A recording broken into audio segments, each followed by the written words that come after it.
ให้เราคั้นกับน้ำอุ่นเท่านั้นนะคะ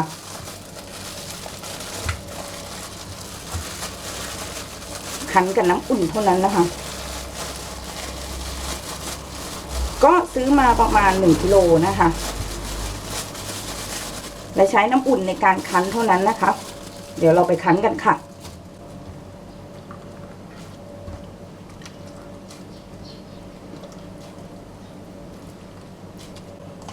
โดยเราคั้นรอบเดียวนะคะต้องใช้น้ำอุ่นนะคะในส่วนที่จะเอาไปทำแป้งนะคะ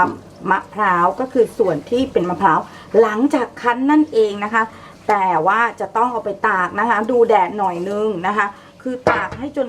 แห้งสนิทเลยนะคะแต่ถ้าเกิดคนมีเตาอบให้อบในอุณหภูมิที่ต่ำนะคะต่ำมากๆค่ะประมาณ70 องศานะคะแล้วก็อบวนไปจนกว่ามะพร้าวจะแห้งนะคะวันนี้เราก็เอาไปทำอย่างอื่นกันนะคะส่วน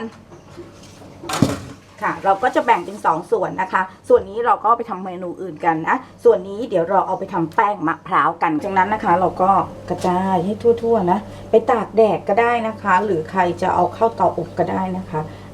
เดี๋ยวเราไปตากแดดกันค่ะ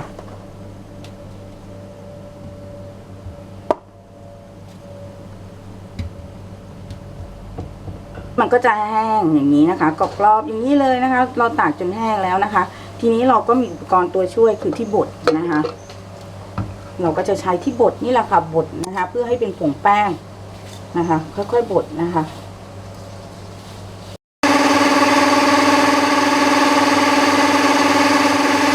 เราได้ลักษณะอย่างนี้นะคะเราก็จะใช้กระชอนนะคะตาถี่ๆนิดนึงนะคะทำเพื่อให้แป้งลงมานะแป้งมะพร้าวก็จะลงมาอย่างนี้เราก็จะได้แป้งมะพร้าวสำหรับทำขนมคีโตกันแล้วนะคะแต่การคำนวณสูตรเนี่ยแป้งมะพร้าวนะคะต้องใส่แค่เศษ1/4เท่านั้นเพราะแป้งมะพร้าวเวลามันทำปฏิกิริยาแล้วนะคะมันจะพองนะเราจะต้องไปเพิ่มในส่วนของเหลวกันนะคะของสูตรปกตินะคะเดี๋ยวนุกจะทำไปเรื่อยๆนะคะค่ะหลังจากลดแล้วเพื่อนๆก็จะได้ในลักษณะอย่างนี้นะคะเสร็จเราก็จัดเก็บนะคะในอุปกรณ์ที่เราเตรียมไว้นะคะเดี๋ยวเรามาแพ็คเก็บกันค่ะ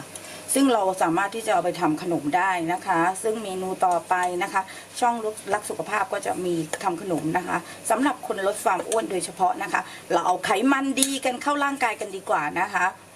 ถามว่าลดได้จริงไหมลดได้จริงนะตอนนี้ก็ลงไปเยอะแล้วนะคะเดี๋ยวนะคะก็เป็นการทำแป้งมะพร้าวนะคะโคโคนัทฟาวแบบง่ายๆสไตล์รักสุขภาพนะคะถ้าเพื่อนๆชอบคลิปนี้อย่าลืมกดไลค์ให้กำลังใจช่องรักสุขภาพด้วยค่ะและที่สำคัญอย่าลืมกดแชร์เพื่อบอกต่อนะคะเพื่อคนรักสุขภาพทุกคนค่ะเจอกันใหม่คลิปหน้าคลิปนี้ลาไปก่อนค่ะสวัสดีค่ะ